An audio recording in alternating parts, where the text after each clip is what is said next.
Assalamualaikum warahmatullahi wabarakatuh.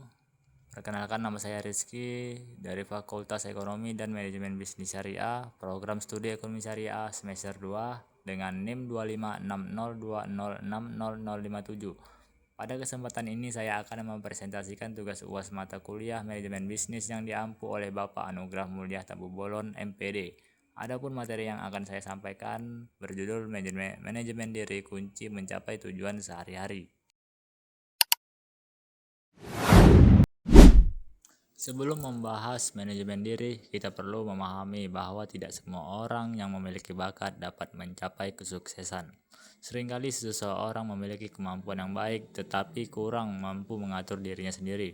Akibatnya muncul kebiasaan menunda pekerjaan, tidak memiliki rencana yang jelas, serta kurang konsisten dalam menjalankan target yang sudah dibuat.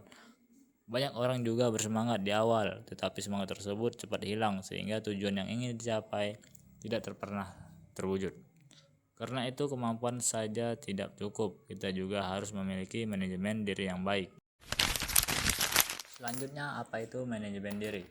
Manajemen diri adalah kemampuan seseorang untuk mengatur dirinya sendiri agar tujuan yang telah ditetapkan dapat tercapai secara efektif dan efisien. Ada 4 tahap utama dalam manajemen diri. Yang pertama adalah perencanaan, yaitu menentukan tujuan yang ingin dicapai. Yang kedua, pengorganisasian, yaitu menyusun langkah-langkah yang akan dilakukan.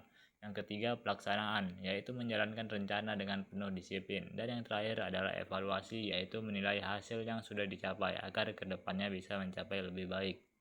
Selanjutnya adalah manajemen waktu. Waktu adalah sumber daya yang dimiliki semua orang dalam jumlah yang sama, yaitu 24 jam setiap hari. Perbedaannya terletak pada bagaimana kita memanfaatkannya. Beberapa cara sederhana untuk mengelola waktu adalah menggunakan teknik time blocking, yaitu membagi waktu sesuai jenis pekerjaan. Kemudian penerapan aturan 2 menit, yaitu jika suatu pekerjaan dapat diselesaikan dalam waktu yang kurang dari 2 menit, maka kerjakan segera.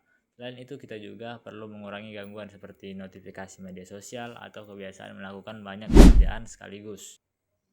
Next adalah menentukan prioritas. Dalam kehidupan sehari-hari, tidak semua pekerjaan memiliki tingkat kepentingan yang sama. Karena itu kita harus mampu menentukan prioritas. Tugas yang mendesak dan penting harus diselesaikan terlebih dahulu. Tugas yang penting tetapi belum mendesak dapat dijadwalkan. Sedangkan tugas yang kurang penting bisa didelegasikan atau bahkan dihilangkan jika memang tidak memberikan manfaat. Jika menentukan prioritas, waktu dan tenaga kita akan digunakan secara lebih efektif. Selanjutnya, disiplin mengalahkan motivasi. Motivasi memang penting, tetapi motivasi sering berubah-ubah. Yang membuat seseorang berhasil justru adalah disiplin.